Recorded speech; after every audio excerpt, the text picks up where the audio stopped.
ومن كان فيها ذا مقام ودولة فخير له جمع الفضائل لا الذهب.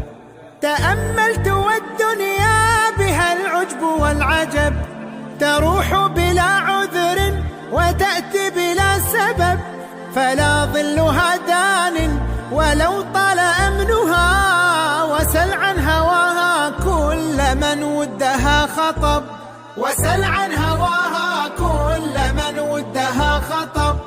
ومن كان في هذا مقام ودولة فخير له جمع الفضائل لا الذهب.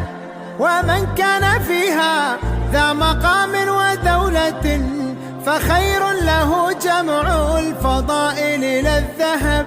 ومن كان فيها ذا مقام ودولة فخير له جمع